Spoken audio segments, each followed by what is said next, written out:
Chandra, I want to ask you, आप कह रहे हैं पूरी प्रिपेयर्डनेस है, ट्रेनिंग हो चुकी है, लेकिन कल से जो आम लोगों को टेलीविजन पर दिख रहा है और हमने इस पर रिपोर्ट भी किया है कि वाराणसी के एक स्ट्रॉन्ग होल्ड के बाहर बहुत प्रोटेस्ट हुए।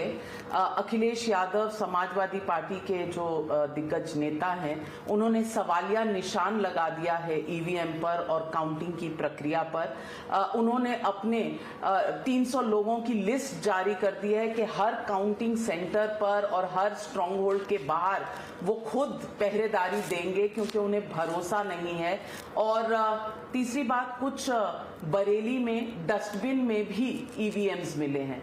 तो ये हर चुनाव से पहले ईवीएम पे ये सवालिया निशान क्यों होता है? देखिए, सन 2004 से ईवीएम इस देश में लगी हुई है और हर व्यक्ति 2004 से इस पर वोट का अधिकार यूज़ करता है और अब तक करीब 360 करोड़ लोग इसका यूज़ कर चुके हैं डिफरेंट पोलिंग उसमें। और हमेशा काउंटिंग होती है, ठीक तरह से काउंटिंग होती है। सभी लोगों ने, जितने भी सीएम हैं या और एमपीज हैं, they have taken oath on the same result which have been given by this particular EVM and VVPAT. और 2019 से तो हम लोगों ने वीवीपैट का सारे ही पोलिंग बूथ पर इंतजाम किया हुआ है, जिसमें आप देख सकते हैं कि किसको वोट दिया है और उसके बाद आप विश्वास करते हैं, बिकॉज सीइंग इज बिलीविंग। और यही एक काउंटिंग की प्रक्रिया है जिसमें कि पॉलिटिकल पार्टीज़ के, सभी पॉलिटिकल पार्टीज़ के एजेंट मौजूद होते हैं। उसमें ऐसा नहीं है कि एक पार्टी का मौजूद है, दूसरी पार्टी का मौजूद है। ऑब्जर्वर्स वहाँ पर मौजूद होते हैं, सबके सामने इसका चेकिंग किया जाता है, सबके सामने काउंटिंग की जाती है और हर राउंड के बाद पॉलिटिकल पार्टीज़ को इसकी काउंटिंग दी जाती है, जो कि एक्सेप्ट की जाती है सभी लोगों के द्वारा।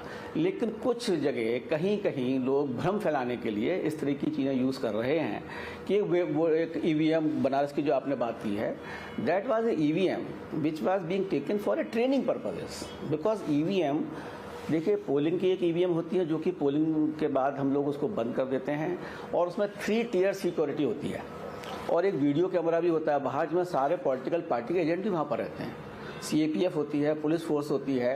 That no EVM on which a polling has been made, vote have been casted, can be taken out of the strong rooms and the warehouses without the permission of all the political parties who are present there.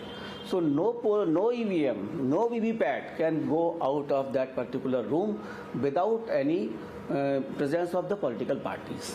But there are some other EVMs which are being used for demo purposes also. हम लोग गांव में भी जाते हैं, लोगों को शिक्षित भी करते हैं, वो मशीनें भी दिखाई जाती हैं वो डेमो के लिए कि लोग कैसे यूज़ करें। सिमिलरली ट्रेनिंग के लिए कल की जो वारदात है उसमें डेमो का तो कोई सवाल नहीं उठता क्योंकि पोलिंग तो हो चुकी थी। आखिरी फेज की खाली ट्रेनिंग के लिए, ये केवल ट्रेनिंग के लिए गई थी। और ट्रेनिंग की अलग दिन पहले होती है। हाँ, कुछ लोगों की जो ट्रेनिंग, क्योंकि वहाँ का फेज परसों ही 7 को ही खत्म हुआ था, last phase was done on 7. So it was being done for a training for the officials of that particular district. It was not for the other persons.